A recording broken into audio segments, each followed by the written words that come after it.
الحمد لله الحنان المنان الذي خلق الإنسان وعلمه البيان والصلاة والسلام على رسوله سيد الإنس والجان وعلى آله وأصحابه ذوي الخير والإحسان أما بعد فأعوذ بالله من الشيطان الرجيم بسم الله الرحمن الرحيم وما الله بغافل عما يعمل الظالمون انما يؤخرهم ليوم تشخص فيه الابصار صدق اللہ مولانا العظیم۔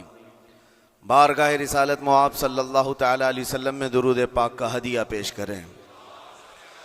اللہم صلی علی سیدنا و مولانا محمد معدن الجود والکرم وآلہ واصحابہ الکرام وابنہ الکریم وبارک وسلم صلاة دائمة سرمدا ابدا۔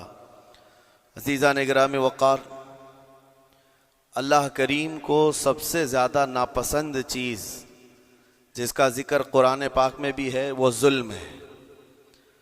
ظلم کو اللہ تبارک و تعالی ہرگز پسند نہیں فرماتا، اور ظلم کا مطلب صرف کسی پر ہاتھ اٹھانا ہی نہیں بلکہ کفر اور شرک بھی بہت بڑا ظلم ہے۔ قرآن پاک میں اللہ نے فرمایا ان الشرک لظلم عظیم، اللہ کے ساتھ کسی کو شریک ٹھہرانا بہت بڑا ظلم ہے، اور اس ظلم کی بہت ساری شاخیں ہیں جو آج ہم دنیا میں دیکھ رہے ہیں۔ انسان کسی نہ کسی جگہ پر ظلم کرنے کا شکار ہو جاتا ہے، ظالم بن جاتا ہے۔ اور ظلم کی تعریف اگر دیکھیں عربی میں تو یوں کہا گیا وضع الشیء علی غیر محلہ، کسی چیز کو اس کی جگہ پر نہ رکھتے ہوئے، اس کی حیثیت کو اس کی حیثیت کی جگہ پر نہ رکھتے ہوئے دوسری جگہ پر رکھ دینا، یہ ظلم کہلاتا ہے۔ حقدار کو حق نہ دینا یہ ظلم ہے، یا اپنے حق سے زیادہ کسی سے چھین لینا یہ بھی ظلم ہے۔ اور یہ ظلم کی ایک دو نہیں ہزاروں مثالیں ہیں، لیکن قرآن ہر ظلم کی مذمت کرتا ہے۔ اللہ کریم کئی جگہوں پر ارشاد فرماتا ہے ان اللہ لا يحب الظالمین، اللہ تعالیٰ ظالموں کو ہرگز پسند نہیں فرماتا۔ میرے عزیزو، گناہ بھی ظلم ہے، جیسے کہ قرآن میں اللہ نے فرمایا وَلَوْ أَنَّهُمْ إِذْ ظَلَمُوا أَنفُسَهُمْ، جب لوگ اپنی جانوں پر ظلم کر لیں تو اے محبوب آپ کے دربار پہ آئیں۔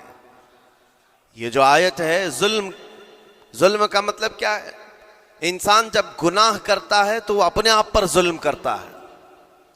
ظلم کی بہت ساری شاخیں ہیں، اور ظالموں کو اللہ پسند نہیں فرماتا، چاہے وہ اپنے اوپر ظلم کیا ہو یا کسی نہتے پر ظلم کیا ہو۔ آج دنیا میں جو حالات ہم دیکھ رہے ہیں، ظالموں کا ظلم عروج کو پہنچا ہوا ہے، اور قرآن پاک میں رب تعالیٰ نے ظالموں کی نشانیاں بھی بیان کی، ایسا نہیں کہ یہ پہلی مرتبہ ہوا ہے۔ اللہ تعالیٰ فرماتا ہے وَكَم مِّن قَرْيَةٍ أَهْلَكْنَاهَا، کتنی بستیاں ایسی ہیں جن کو ہم نے ہلاک کر دیا۔ رب تبارک و تعالیٰ نے ان کو ختم کر دیا کیونکہ وہ ظالم تھے۔ ظالموں کی بستیاں جو ہلاک ہوئیں، قرآن پاک میں 3 مثالیں آپ کو بتاتا ہوں۔ ایک نوح علیہ السلام کی امت اور ان کی آبادی، دوسری حضرت لوط علیہ السلام کی قوم، تیسری حضرت صالح علیہ السلام کی قوم۔ یہ تینوں قومیں ایسی ہیں، گناہ میں تو تھی لیکن غرور بہت زیادہ تھا، گھمنڈ بہت زیادہ تھا۔ آج کے دور میں اگر کسی کے پاس پیٹروٹ میزائل ہیں اور بم بارود کی طاقت رکھتا ہے، نیوکلیئر پاور ہے، تو وہ یہ سمجھتا ہے مجھے کوئی شکست نہیں دے سکتا۔ یہ ہر دور میں ظالموں کا خواب رہا ہے، ہر دور میں ظالم اسی طرح کی فکر رکھتے ہیں۔ نوح علیہ السلام کی قوم بہت مضبوط قوم سمجھی جاتی تھی۔ اللہ تعالیٰ نے اپنے نبی کو جب حکم فرمایا کہ آپ ایک کشتی بنائیں بہت بڑی، تو وہ آپ کا مذاق اڑاتے تھے۔ یہاں دور دراز کہیں نہ ندی ہے، نہ نالا ہے، نہ سمندر ہے، کشتی کس میں چلاؤ گے؟ اللہ کے نبی کو پتا تھا کہ عذاب آنے والا ہے، اور اپنے ایمان والوں کو آپ ڈرا بھی رہے تھے، لیکن کفار و مشرکین غرور و تکبر میں ایسے تھے یہاں تک کہ نوح علیہ السلام نے اپنے بیٹے کو بلا کر کہا جو کافر تھا، کہا میرے ساتھ آ جا، یا بنی ارکم معنا ولا تکن مع الکافرین، بیٹا ہمارے ساتھ آ جا، کافروں کے ساتھ مت جا۔ اس نے کیا کہا؟ قال سآوی الی الجبل یعصمنی من الماء، میں تو پہاڑ کی اونچی چوٹی پر چلا جاؤں گا، تمہارا پانی مجھے کچھ نہیں کر سکے گا۔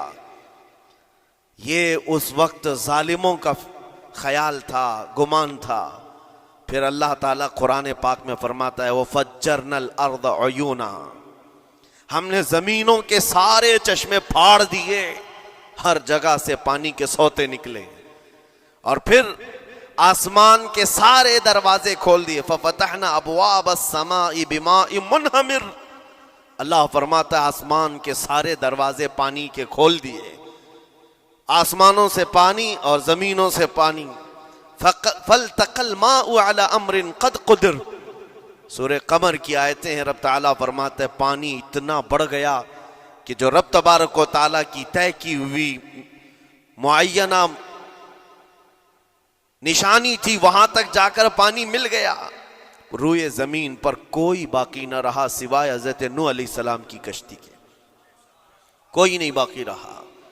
جب یہ پانی پھیل گیا، کیا پہاڑوں کی چوٹیاں، کیا محلوں کی اونچائیاں، سب غرق ہو گئے، اور وہ جبابرہ، وہ قوت کے بادشاہ جو کہتے تھے ہمارا کوئی کچھ نہیں بگاڑ سکے گا، سڑ گئے پانیوں میں۔ صرف پانی اللہ تعالیٰ بھیج دے تو انسان اسے روک نہیں سکتا، عذاب الہی کو کیسے روک سکے گا؟ دوسری گھمنڈی قوم، غرور میں مبتلا قوم تھی حضرت لوط علیہ السلام کی قوم، جو بدکاریوں میں ملوث تھے۔ اللہ کا جب عذاب آیا تو قرآن پاک میں رب تعالیٰ فرماتا ہے وَأَمْطَرْنَا عَلَيْهِمْ حِجَارَةً مِّن سِجِّيلٍ، نوکیلے پتھروں کی ہم نے ان پر بارش کی۔ فَجَعَلْنَا عَالِيَهَا سَافِلَهَا، ان کی اونچائیوں کو اٹھا کر کے نیچے پلٹ دیا گیا، زمین کو فرشتوں تک پلٹ دیا، یہ پوری بستی غرق ہو گئی، ختم ہو گئی۔ یہ بستی بھی وہی تھی جس کو حضرت لوط علیہ السلام بار بار تنبیہ کرتے تھے کہ ظلم سے بچو، ظلم سے بچو، ظلم اللہ کے عذاب کو دعوت دیتا ہے، لیکن وہ مذاق اڑاتے تھے، اور جب ہلاک و برباد ہو گئے، ختم ہو گئے، ان کی نشانیاں بھی باقی نہیں رہی۔ وہ پتھروں کی بارشیں کہاں ہوئی تھی واللہ عالم، لیکن میرے عزیزو ہم نے دیکھا ہے جہاں یہ قوم آباد تھی اس علاقے کو آج بتایا جاتا ہے وہ جارڈن کا علاقہ تھا، بحر مردار، جہاں پر آج باقی ہے ڈیڈ سی۔ میں خود سفر پر دیکھا، جارڈن کی ایک سرزمین پر گاڑی چلتی جا رہی ہے اور کالے کالے پتھر، جہاں تک نظر کرو صرف پتھر ہی پتھر ہیں، بہت نوکیلے۔ ایسے پتھر میں نے دنیا میں دوسری جگہوں پر نہیں دیکھا۔ آج بھی اسی طرح سے باقی تقریباً 100 کلومیٹر 150 کلومیٹر تک صرف پتھر ہی ہے، بیچ میں صرف ایک روڈ جاتا ہے، اس کے بعد نہ کوئی درخت دکھتا ہے، نہ کوئی عمارت ہے، نہ کوئی پہاڑ ہے، صرف پتھر، پتھروں کا صحرا ہے۔ آج کی اس صدی میں دیکھ کر کے ان پتھروں کو ہیبت طاری ہو جاتی ہے، جس وقت وہ برسے ہوں گے ان کی حالت کیا ہوگی۔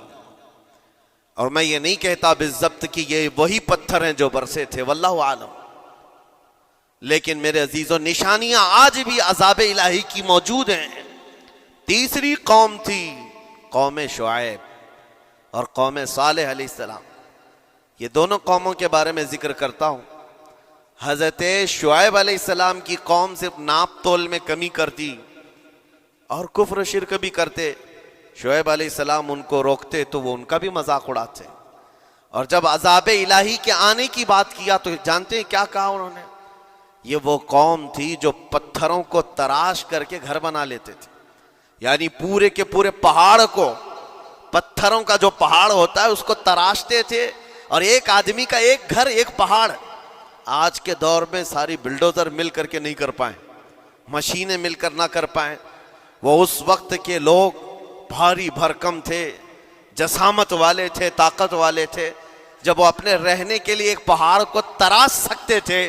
4000 سال پہلے کی بات کر رہا ہوں، اس وقت میرے خیال سے وہ اپنے زمانے کے سب سے بڑے ماڈرن لوگ یا ترقی یافتہ لوگ کہلاتے ہوں گے، سب سے زیادہ ترقی یافتہ کہلاتے ہوں گے.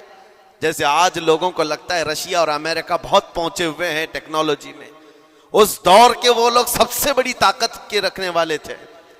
جب حضرت شعیب علیہ السلام نے ان کو اللہ کے عذاب سے ڈرایا تو کیا کہتے تھے؟ عذاب وہی نا جو نوح علیہ السلام کی قوم میں آیا تھا، بارش آ گئی تھی، زمین سے پانی نکل گیا تھا تو پانی بہت ہو گیا تھا. یا پھر وہ جو لوط علیہ السلام کی قوم پر آیا، پتھروں کی بارش، یا پھر ہواؤں کا عذاب. اگر یہ تینوں بھی آئیں تب بھی ہمارے ان پہاڑوں کے گھروں کو نقصان نہیں کر سکیں گے.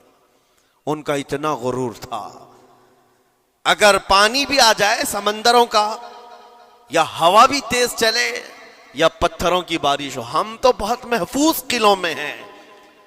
اندازہ کرو میرے عزیزو، 3000 4000 سال کے بعد آج تک مدائن صالح اور الاولا سٹی نام سے سعودی میں موجود ہے، ابھی تک وہ گھر موجود ہیں. تو اس زمانے میں کتنے مضبوط رہے ہوں گے؟ پتہ نہیں 3000 سالوں میں کتنے طوفان آئے، کتنے سیلاب آئے، لیکن ابھی تک وہ پہاڑوں کے گھر موجود ہیں. تو اس زمانے میں کتنے طاقتور ہوں گے.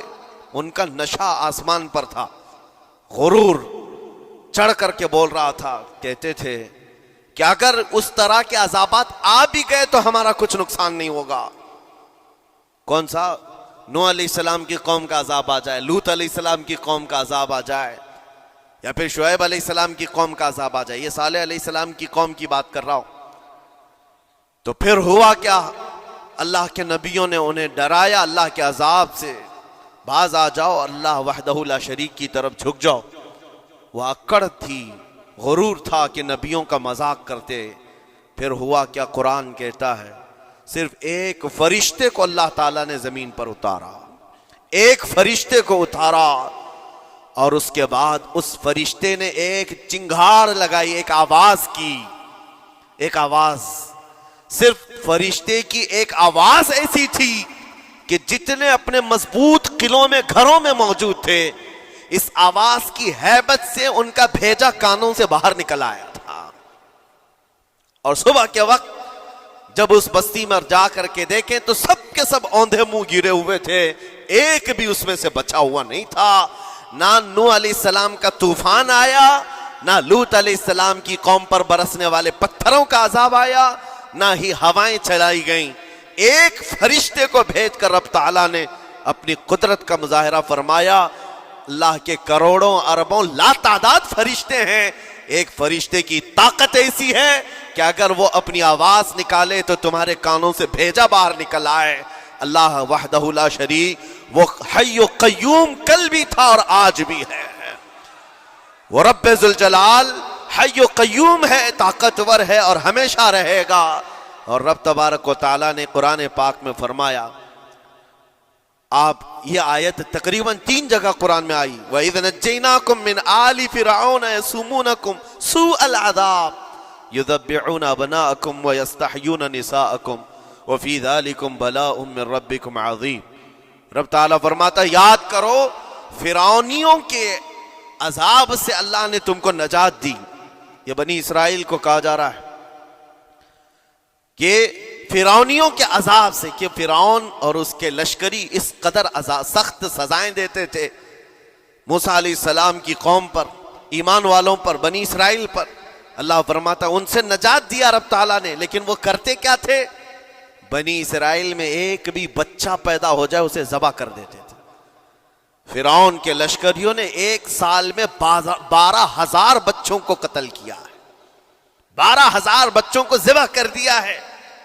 آج کے اسرائیلی اگر یہ بچوں پر ظلم کرتے ہیں تو یہ تعجب کی بات نہیں ہے. فرعون کی سرشت میں داخل تھا اور یہ فرعونی ہے، وقت کے جبابرہ ہیں، وقت کے ظالم ہیں. 12,000 بچوں کو قتل کر دیا تھا فرعون اور اس کے لشکریوں نے، اور عورتوں کو زندہ چھوڑ دیتے تھے. قرآن میں اللہ تعالیٰ نے فرمایا 3 جگہ آئی آیت، لیکن اس کے ساتھ رب تعالیٰ یہ بھی فرماتا ہے یہ سخت ترین سزائیں دیتے تھے فرعونی، اللہ نے ان سے تم کو نجات دیا. لیکن یہ سزائیں کیوں دیتے تھے، یہ عذاب کیوں تھا؟ وَفِي ذَلِكُمْ بَلَاءٌ مِّن رَبِّكُمْ عَظِيمٌ. یہ ہے فرمان اللہ کا. یہاں میں یہ ٹکڑا اگر بیان کر دوں تو آج آپ کے دلوں کے اندر ایک یقین پیدا ہو جائے گا. آج کے حالات کے مطابق فرعونیوں کا اس قدر سخت عذاب کیوں تھا؟ رب تعالیٰ فرماتا ہے اے مومنو، ان تمام معاملات میں اللہ کی طرف سے تمہارے لیے ایک بڑا امتحان تھا. یہ امتحان تھا اور وہ امتحان آج بھی ہے اور ہر زمانے میں رہے گا. ستیزہ کار رہا ہے ازل سے تا امروز، شرار ابو لہبی سے چراغ مصطفی. ہر زمانے میں حق و باطل کے معرکے ہوتے رہیں گے. لہٰذا آج کے دور میں یہ سب حالات جو پیدا ہوئے، مسلمانوں کو، مومنین کو ذرا برابر بھی نروس ہونے کی ضرورت نہیں. تم جس دین سے وابستہ ہو، اس دین کی حفاظت کا ذمہ اللہ نے اپنے ذمہ لیا ہے. یریدون لیطفئوا نور اللہ بافواہہم.